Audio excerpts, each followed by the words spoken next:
welcome to the first video in the Easy Does It series of videos.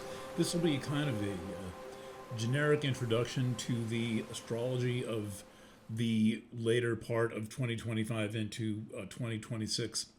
This project, by necessity, is part of the story, not the whole story. I'm sure, as you know, in my lengthier presentations, I tend to be extremely complete. But here I want to be salient and talk about a number of particular planetary sign changes that we are in the midst of right now and tell you a little bit about them.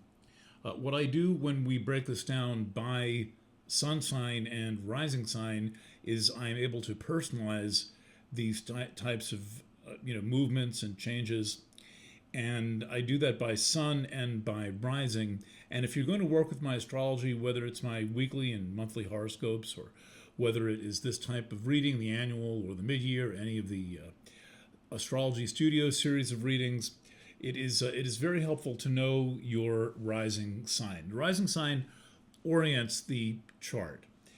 It's not so much about the time of day being some kind of a mystical thing done for numerological purposes. I'm going to show you the chart in a second for the new moon. Rather, what it is a point of orientation. The Earth is rotating on its axis.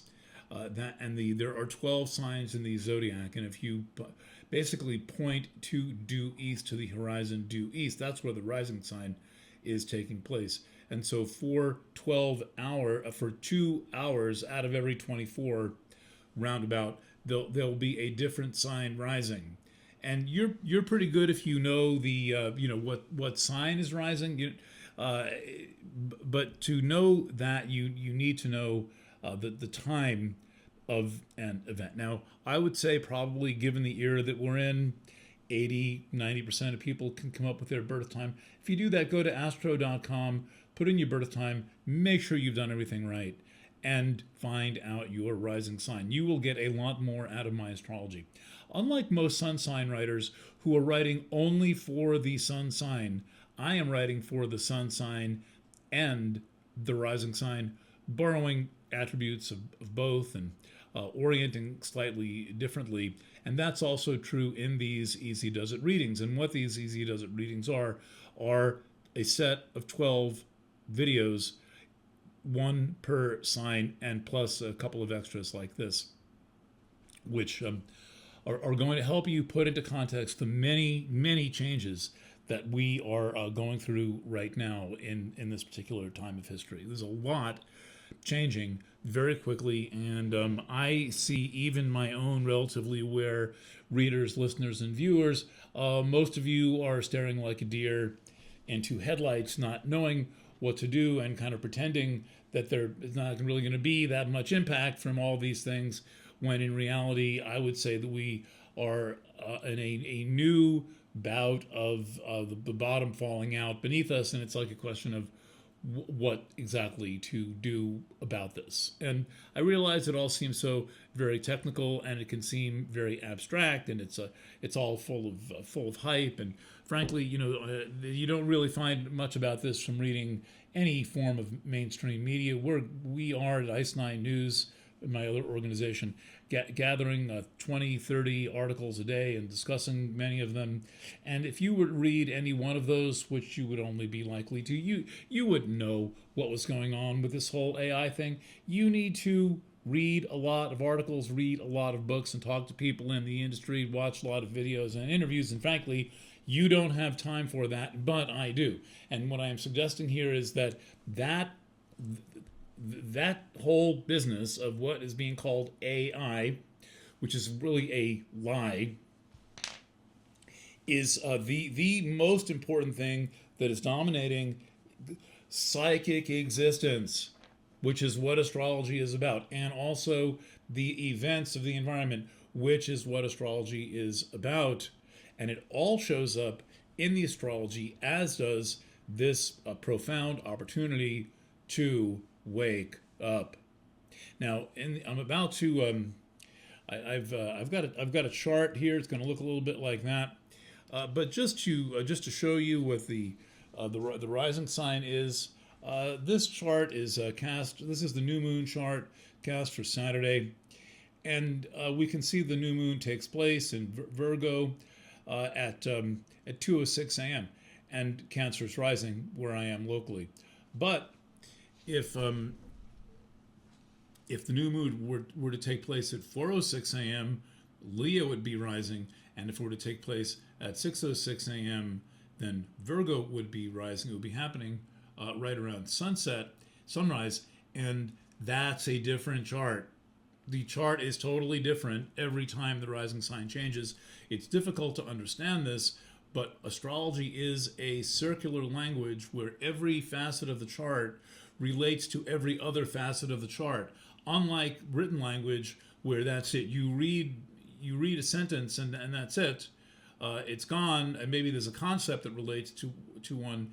Here, it's as if you write a paragraph, and every letter in the paragraph has a relationship to every other letter in the same paragraph. It is very efficient because it makes a lot out of very little data. And frankly, all you need is this 8:23:25 and the time and the location, and then you've got the whole thing. And so one of the things about astrology is that it's kind of holographic in that sense. So get your birth time. If you're meekly interested in astrology, find out your birth time and start to get an understanding. Get your chart cast, or let us cast your chart through our chart set service. It will cost more, but it will come in a beautiful little folder notebook with all kinds of Planet Wave swag and a whole diversity of formats of your chart and blank charts and paper and postcards, and you'll be able to expand a little bit and get something out of it. Most people watching are on the consumer end of the astrology, and you don't need to go far into the creator end of the astrology to get like 10 times more out of the consumer end of it. So I mean, an example in my life is there was a time around 2013, 14, 15, 16, I was taking a lot of guitar lessons, but within a year or two of beginning, I was also playing with some very advanced players. This taught me something about music, but what it really did was it made me appreciate listening to music, because in learning a little bit how music is made, I learned a lot about how to hear music. And so in this video, I'm going to tell you a little bit about how the music of astrology is made. And I've got some charts that are a bit more complicated than this, as I try to navigate the two-camera system here. And if I go too far to one direction, then I'm not framed properly in this in this particular frame. Okay, so I've learned to try to not worry about this. So one of the crazy things that happened in 2025, let's put another little 25 there, in 2025 is that, and 24, a lot of planets change signs at the same time. And I'm not talking about the sun and the moon, which are constantly changing signs. I'm not talking about Venus and Mercury, which are constantly changing signs. And Mars, which as now is changing signs every 6 weeks or so. But I'm talking about planets that sometimes can take 50 years to go through a sign. In the case of Sedna, recently having gone through Taurus. Or planets like Pluto that take now 20 years to go through a sign. Pluto changed signs. Uranus takes 7 years to go through a sign. Uranus changed signs. And then there is Jupiter. That takes a year to go through a sign, but it happened to change signs and is now mixed up with a lot of other very important astrology. And so when that happens, the backdrop of life, what you might call the ground field, is what I prefer to call it in media studies. Based on the concept that the medium is the message, the medium is the environment. The environment is almost always invisible, and that is the thing that has the most effect. Now, I know this is annoying for people who like to think that some kind of a product is going to change everything, or if you're one of these Tavistock Institute people, you're likely to think that the theme of a song is going to change society in some way. If you're one of these predictive programming sleuths, you might think, oh, Dr. Strangelove, 1964, that convinced everyone that the atomic bomb is real. No, it doesn't work that way. And anybody who wants to get in a media studies seminar with me, I'll be happy to demonstrate that. I talk about it every time I open my mouth to speak.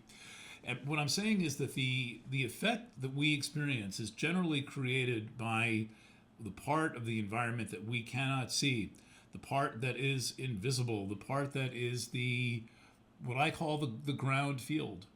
It's like, how do you know that the shitty mood that you might be in one day is not you having a reaction to sitting in the middle of 14 different Wi-Fi networks? I mean, that's a big change from a very short time ago.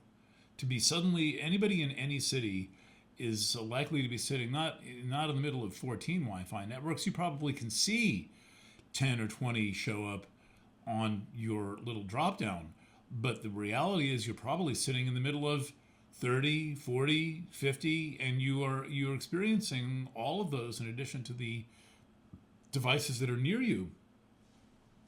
Most people don't want to talk about this, but why we do astrology at all is to bring the invisible into the conversation, to bring the background field in, to raise up its awareness and bring it into the conversation so we can understand what is influencing us and what describes our experience based on something that would otherwise be invisible. And at the time astrology was invented, these concepts did not exist. Science has come a long way toward catching up with understanding, for example, how the invisible can have an influence. And while I'm not exactly saying that astrology is the thing that is driving the influence, I am suggesting that it is indicative of what is going on behind the scenes of many other things.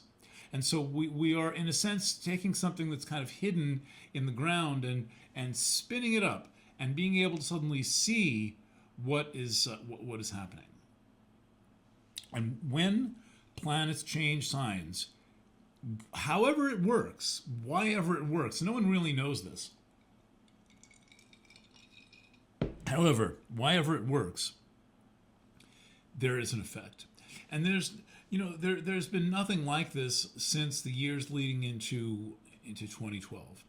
And that was, I would say, the second very great big sucking sound of people getting kind of transmorgified into being digital beings. There was a long warm-up in the late 20th century, and there was a big shift at 9/11, another big shift in 2012, and a big shift in 2020. And if you're old enough, go back to before those things and notice how your life was. Anyway, I'm here to tell you about astrology, and what I'm really saying is, and I'm making a pitch for why it's so crucial that we understand a little bit about what's happening, is because sequences of events that were far less concentrated than this, that were far less simultaneous than this, have had much more profound implications. And further, while I assert that the technology environment is the thing driving everything, the changes are coming fast and furious from the technology environment. And they're doing all kinds of weird things to us. And I want to tell you a little bit about how those weird things show up in an astrological format, and what this might have something to do with you. And then when we get into the, when I get into the doing for the individual signs, I'm going to use more complex charts like this. But for now, I'm using a simplified chart, and I'm just going to go over a few of the changes that I will be looking at. So first of all, the oldest factor in the charts is Pluto entering Aquarius. Everybody's wondering what this is about. And it's about something a little different for everyone, but Aquarius represents the interrelationship between the individual and the group. And so anywhere you have events in Aquarius, you have some form of a study of what is going on in the relationship of the individual and the group. And, it might not seem to matter that much unless you're, directing a film like The Heathers or something, or it's 2020, and suddenly, Governor Shithead is saying that you're not allowed to invite your friends over to dinner for Thanksgiving or for Christmas, and you can't go trick or treating on Halloween, and they're telling you that you should be excluding people from your family from the family dinner table. This is having it is the result of many effects, and it is about a cascade of new effects, lots of which are described by Pluto and Aquarius. And so this is talking about the relationship between the individual and the group, whether the group is your family, the first group, whether it's the group of your friends, whether it's friends or so-called friends, because friends don't let friends exclude one another from the dinner table. There's something else going on when that happens, or whether it's a company environment or just generally the tenor of the mass media. And the mass media is covered by Aquarius and Pisces largely. And then the effects show up largely in Aries. It's a self-concept. Okay, so massive sweeping changes coming to society, and then we're catching up with what those changes are and what they have been with Pluto and Aquarius. So every sign gets a reading of Pluto in Aquarius. Now, there's stuff going on in Pisces. I'll get to that for some of the signs, and I cover it in the Awakening written readings. Okay, next. By the way, the Awakening written readings come with Easy Does It. So there's going to be several years of written readings included with Easy Does It. For those of you who are fans of my writing, this is going to be a real treat. It's the equivalent of 4 astrology books for the whole package, or 4 astrology chapters per sign. This is this. If you like my writing, if Sunny fell for that, you're gonna love this. Okay, now let's jump to Aries. So I have been working on the Aries Aquarius relationship for a long time. Aquarius is where the individual intersects with the group, where you either are dominated by the group, where you stand up against the group, or where you have influence transforming the group dominating the individual standing up to the group, the individual and the group collaborating to bring on collective social change of some kind. That rarely ever happens, and the possibility is there thanks to Pluto in Aquarius. Now, Aries, here's Aries, and all the signs fall differently in all the charts of all the rising signs. Okay, next So Aries is I think Aries is basically the crime scene for much of what has happened under the influence of digital media and all broadcast media. The broadcast media era begins around 1921, 22. Radio stations are beginning to be licensed. They have the technology to be able to do very powerful broadcasts. Somewhere I've got the chart for the founding of WOR Radio, one of the very first what's called a clear channel stations. It's not just a brand, it's a technology concept in radio. And from the early 1920s, we see all kinds of spiritual, psychic, and collective changes to society. And this was, besides what's going on now, the most profound change in what it meant to be human. There was basically pre-commercial radio people and post-commercial radio people. This was a change so big that you never even heard about it in school. On the long list of things they didn't tell you in school, is this radical transformation from one kind of person to another kind of person. And if you're thinking that maybe if you're sensitive enough to history, maybe you read old books, we're completely different people. And the reason we're completely different people is that we've kind of been broadcastified. We've all been transformed into these tribal groups. And the internet is the closest thing to ever happen to radio, but it's like 1,000 times more powerful. And what it's doing is de-individuating and tribalizing people profoundly. And so if you have any interest in being an individual, if you think you are an individual person, you have any pretense of being your own man or your own woman, pay attention to what is happening. And it's depicted as happening in Aries. And the longer term process in Aries is Chiron conjunct Eris. The last time this happened was in 71, 72. It happened right around back here. Eris takes about 130 years to go through Aries. That's Eris, and it takes about 130 years to go from there to there. And now we are a little more than 100 years into that process with Eris in late Aries. So because it takes 130 years, Chiron, that's Chiron, could meet up with it in early Aries, in the early 70s, then it can go all the way around and meet up with it a second time in late Aries for the second Chiron-Eris conjunction in Aries. And that can really only happen in Pisces. There were 2 Chiron-Eris, and in Aries there are 2 Chiron-Eris. I'll check Taurus. Maybe it's possible. I kind of doubt it.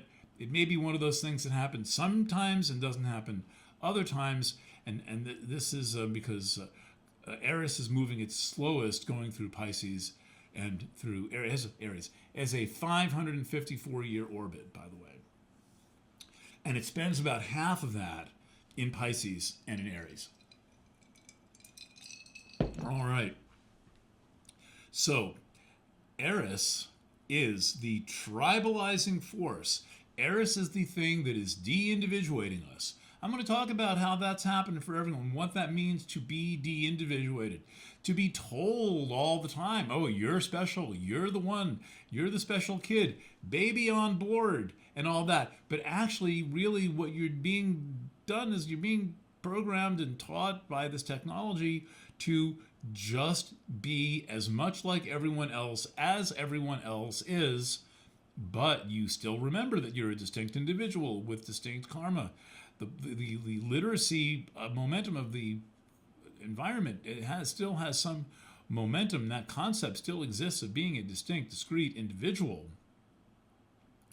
But there is a lot of hypnotizing influence blocking that. However, Chiron is now in the picture.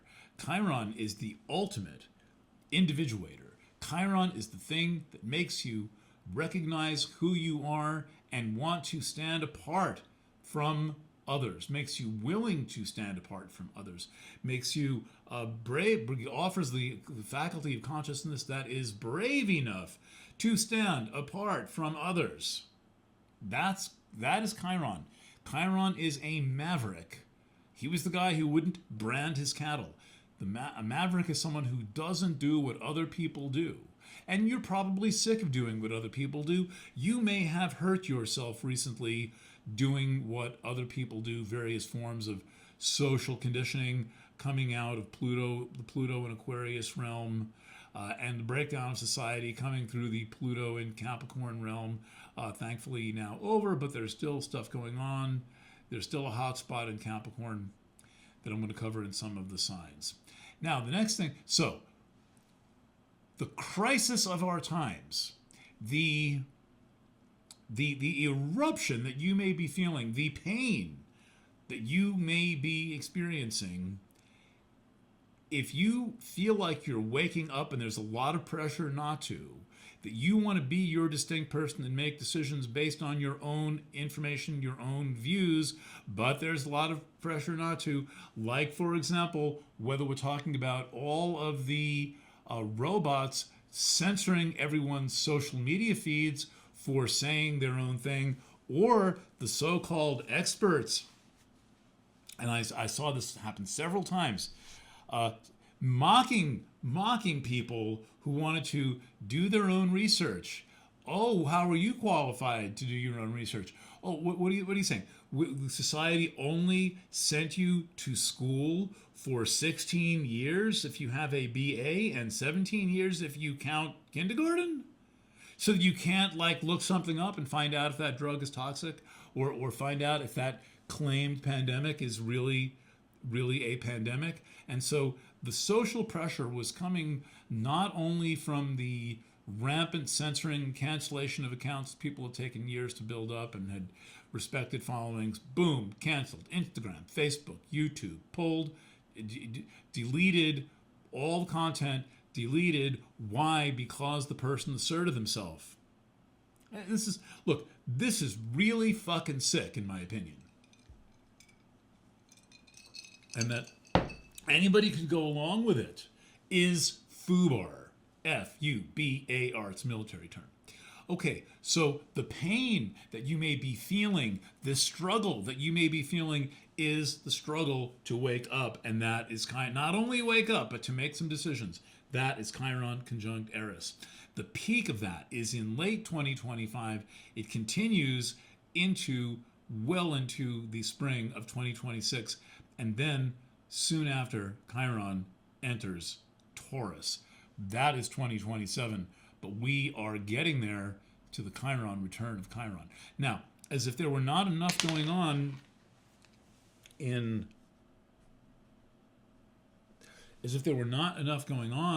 Aries, there's a second major conjunction going on in Aries. And this conjunction has only ever happened 4 times in Aries since 1 BC, basically since the days of the reputed Jesus. 1 BC, only 4 times, and it has never happened any time in the last 5,000 years on the Aries point, right in the first degree of Aries, where when this thing is exact, in February, it's going to be right on the Aries point in the first degree of Aries. This is special. This is about the formation of what a person is. It is a reformation, essentially. The way I'm viewing the Saturn-Neptune conjunction. Saturn, by the way, taking 29 years to go around. Neptune taking approximately 164, 146 years to go around. Like a lot of things with Neptune, it's elusive. But let me just quickly check on. I can't believe I'm doing this like the 500th time. Normally, I memorize everything as I go. Orbit of Neptune. I mean, I have a 165. I have a tremendous capacity for memorizing information as I get it, and I have had to look up the orbit of Neptune no fewer than 50 times in my career. 165. What's the mnemonic device to remember that? But the mnemonic device to remember Neptune is that it and all the facts about it can be damn slippery. Where did my red pencil go? All right, let's get a new pencil. Let's use a yellow pencil.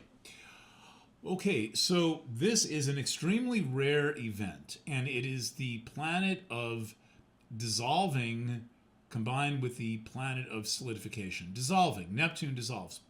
Saturn solidifies. Well, what do you get when you mix the planet of dissolving and the planet of solidification?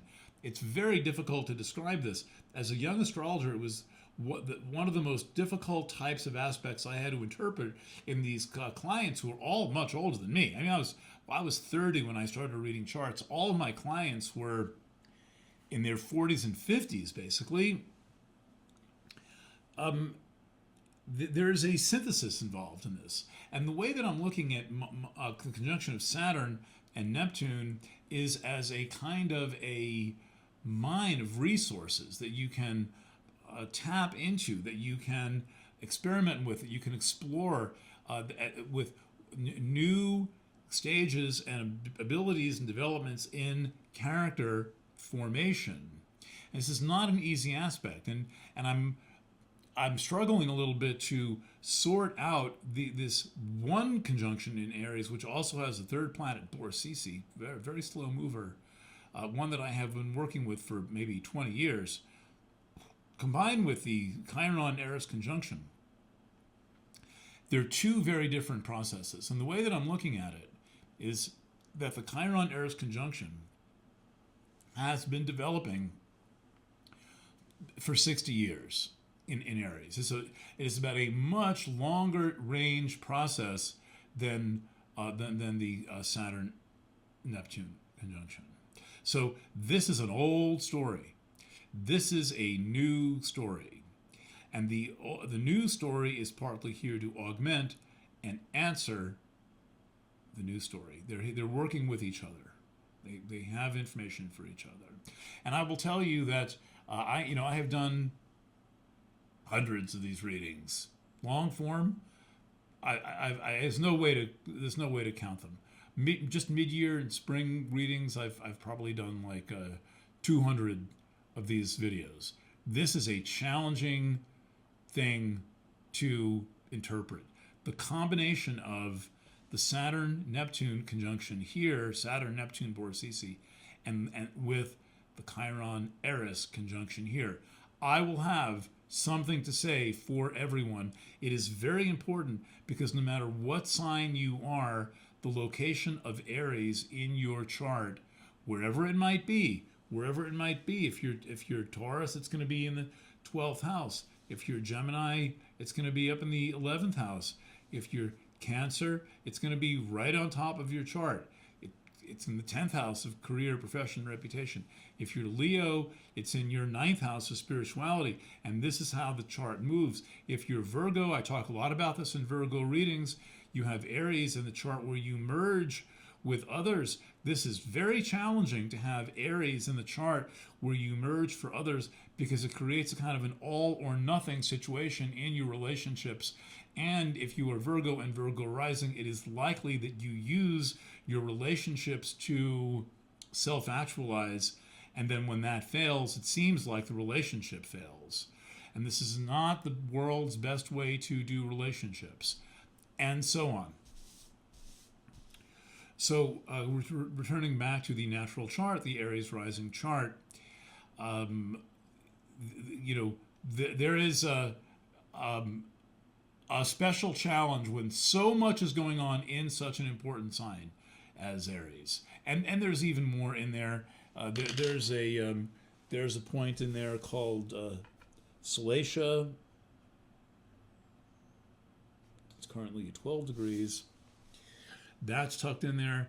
That has a lot to do with your unique, distinct individual expression of your sexuality, a topic that we relegate to the rainbow flag. As long as there's someone else who thinks they know where they are on the rainbow flag, what work do you have to do? Well, you're just a normie. You're just a girl who likes guys. You're just a guy who likes girls. Nothing to see here, nothing to see there. Well, not exactly. Every single person has their own sexual orientation. And that is what Salacia says to me. So Salacia shows up. I will be covering this for some of the signs. Okay, so we've covered all that's going on much of what's going on in Aquarius. We've taken that into Aries, the sign of the individual. Aquarius, again, the individual and the group confront one another. And in Aries, the individual is confronted by all the forces in society and also confronts society by either giving up, and a lot of people are giving up. A lot of people are quiet quitting their individuality. Well, it's not so convenient anyway, and I get less arguments when I'm not really too me. And you want to be too you for them. And on the table there, I've got a printout from the New York Times. I haven't read this one on the air yet, but it says, "Should I ask my husband if he's bisexual?" This is a woman writing to the ethics advisor in the New York Times. She's like, I'm thinking, you've been married how long? And you don't know? Well, this is clear and convincing evidence that people don't know themselves very well. They don't know their partners very well. They don't share very much, and that we're all in this kind of, many of us are in this game of don't reveal anything. Just keep your mouth shut and don't say anything. And then 20 years into your marriage, your wife is wondering if you're bisexual. I mean, God, what the fuck? Are you with me? And so these are the times we're in. The times we're in are deal with it by not talking about it. Deal with it by shutting up. Deal with it by pretending, except I'm telling you one thing. What I'm here to tell you, if I tell you nothing else, is that under the influence of the Chiron-Eris conjunction, that is not possible. That the power, the force, the cyclical, cultural, spiritual, soulful force of individuation is now here to shock us out of this electrical trance.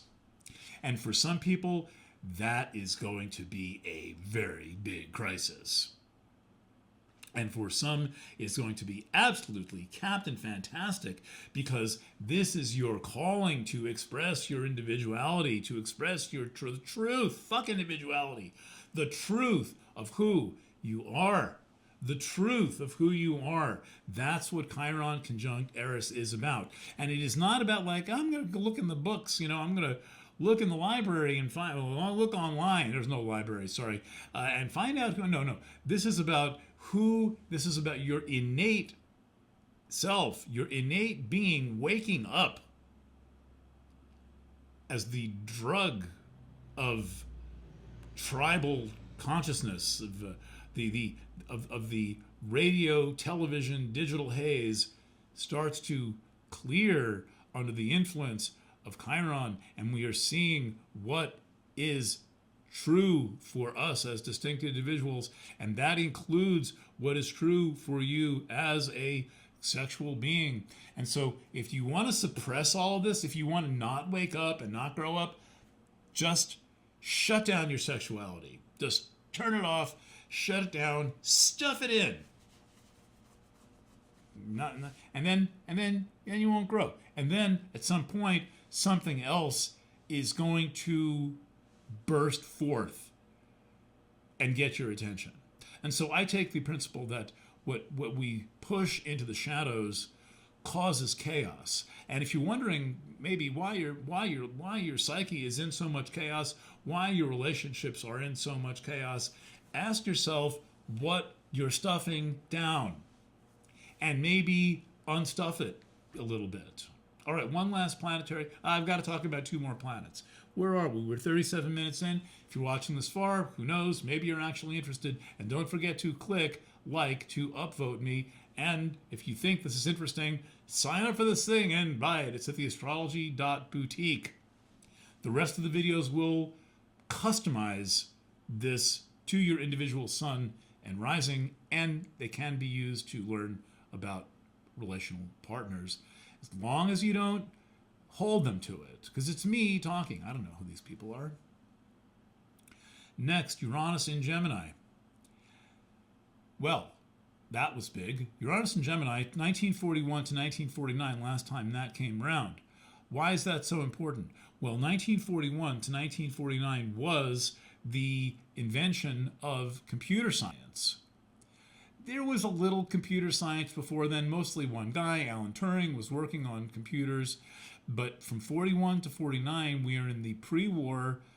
We're in the midst of World War II. World War II, the Americans are drawn into the war in late 1941. The Brits are already in the war. And so Uranus and Gemini kind of demarcates the American involvement in World War II, but what really is about, in my view of history, is about the creation of computer science, the invention of computer science. And computer science goes from like 5 miles an hour to 100 miles an hour during the last Uranus and Gemini. Gemini is also the sign of the mind, the conscious mind. What we're doing right now is very Gemini. There's a lot of words. It's kind of a local communication. I am your friendly neighborhood astrologer. I say that to invoke the power of Gemini and the third house, because I'm in kind of in your neighborhood, and I'm kind of the Mr. Rogers of astrology, and it's a beautiful day in the neighborhood. In fact, it is the first hint of autumn day of 2025. Uranus in Gemini is transforming the mind. It is transforming consciousness. You may not feel it happening. The environment of consciousness is largely invisible, and it's influenced by many background things that are also invisible.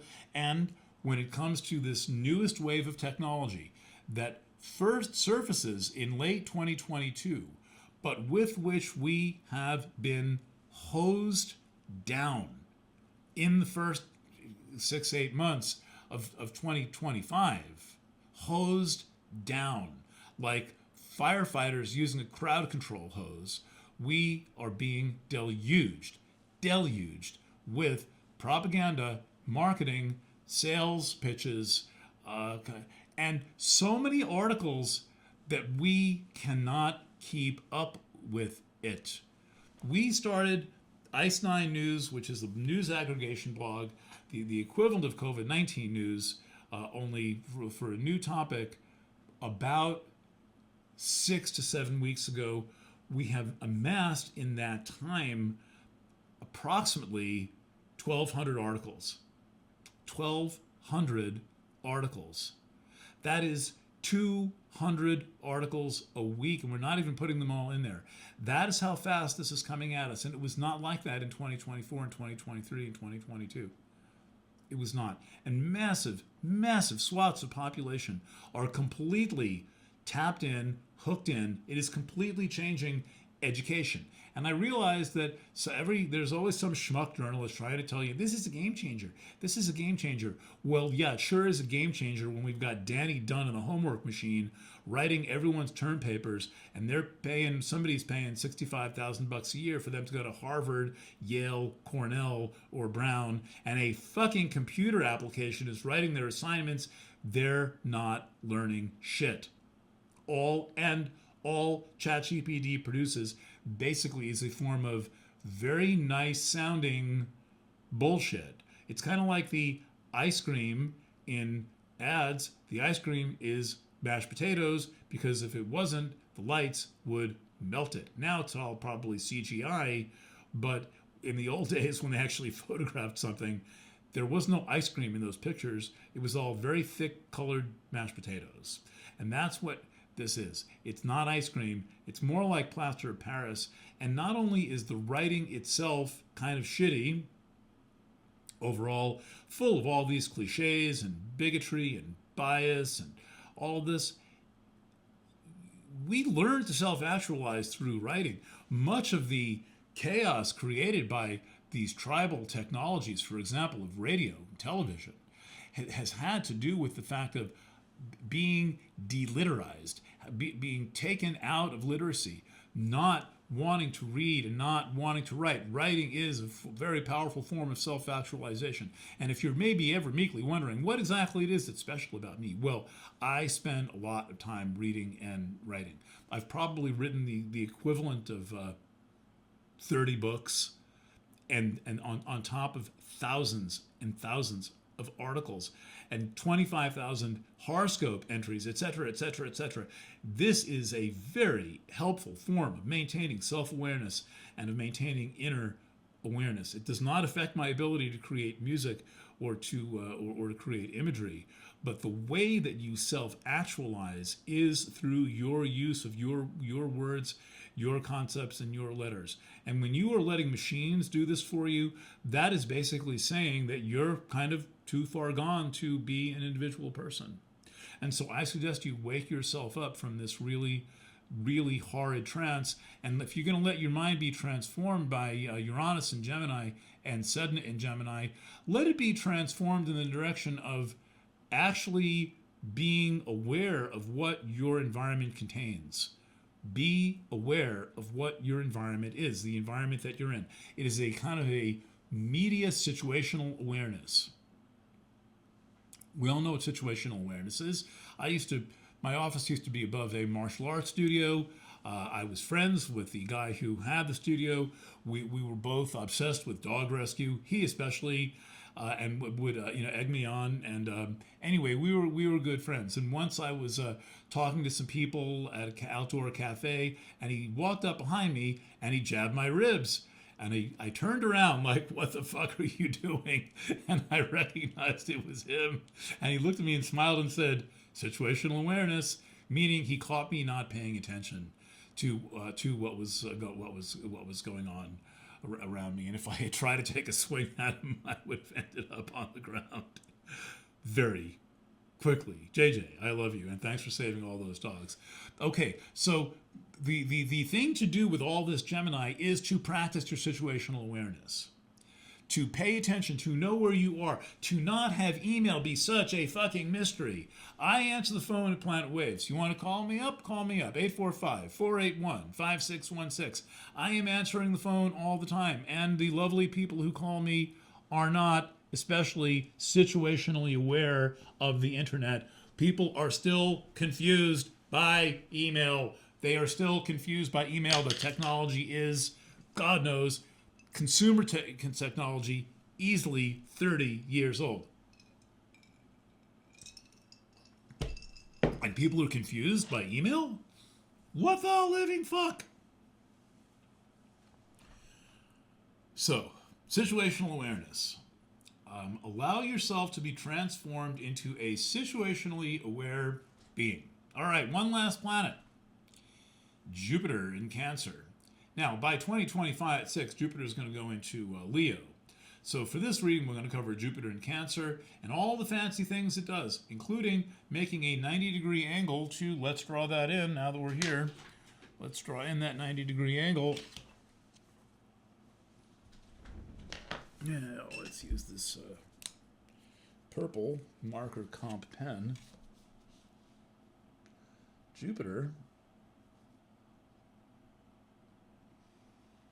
is making a square to this. It already made a square to this, but still, it's there. Especially if you have any inclination to Vedic astrology, merely by house, the square exists. And so Jupiter is the magnifier, and what Jupiter is going to be doing is Jupiter in Cancer is going to be magnifying the effects of the Chiron-Eris conjunction.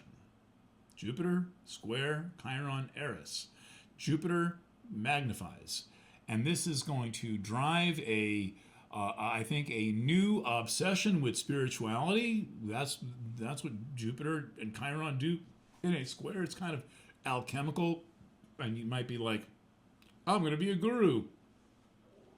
It's like reading Craigslist, guru wanted. Well, Jupiter square Chiron is like a classified ad for guru wanted. Must be willing to relocate to Oregon or Sullivan County, New York, or Northern California, Texas. I bet there's a lot of gurus in Texas right now. The other thing, though, I think that the very important thing that Jupiter in Cancer represents is the creature comforts of the home. I mean, there's a need that we have to be at home, and whatever that is for you, I'm now living in a home for the first time, like kind of ever. I've been living in apartments and studios and art studios and photo studios and music studios and every other kind of damn studio for decades, and I'm now in a home. My chart has Cancer rising.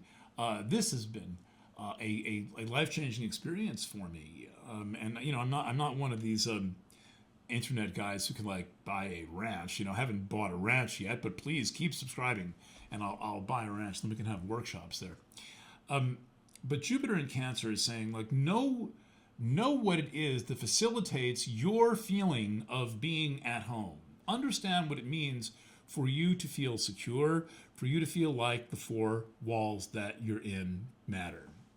So that's security. It comes from a variety of different things. It's not really the security of having burglar alarms and security cameras everywhere.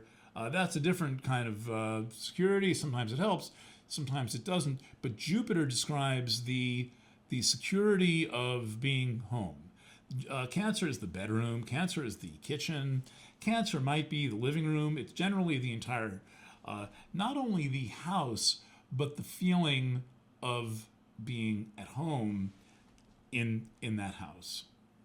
So that's most of what I have to say to you, for you, and with you. I am going to be talking about the Hunger Games. I didn't draw it in here. That is at the center of that aspect pattern is Pholus. Pholus right now coming under powerful transit from Mars on this very day.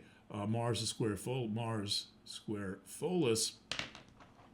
And so the family Hunger Games, which I keep sending those articles out, and I realize nobody gives a toss about healing anymore, and all people want to talk about is trauma, victim, trauma, victim. I have trauma, I'm a victim, trauma, victim, trauma, victim, trauma, victim. Oh, by the way, if you follow the Karthman drama triangle, well, what happens to victims? Anybody know? Any LMHQ SAT people in the audience? What do victims become? What is the one sure way out of victimhood? Anyone? 4, 3? I'm not hearing it. My phone's not ringing. To become a perpetrator. This is one of the reasons why you don't want to go for this whole thing about victim, making your whole brand around being a victim. There's a good reason. And the good reason is, first of all, it sucks, it's bullshit, and you're not a victim. But the second thing is that when you get far enough into victim consciousness, it's not just having been preyed upon at some point. It is victim consciousness. You may have had nothing happen to you, but you still allowed yourself to be conditioned to have victim consciousness. The quickest way out of that is to become a perpetrator, to attack. And by the way, there are many people who feel victimized by the entire digital environment. And the entire digital environment right now is disembodying people. It is shocking people, like we're all sitting in electric chairs out of our bodies, and then it seems intuitive that the way to get back in is to attack someone. That is why the internet is such a hostile place for the most part. Is that the people, A, are experiencing having been removed from their bodies. They're now floating around on the digital astral plane. They weren't very self-actualized or grounded in themselves to begin with. And then there's only one thing to do: attack someone.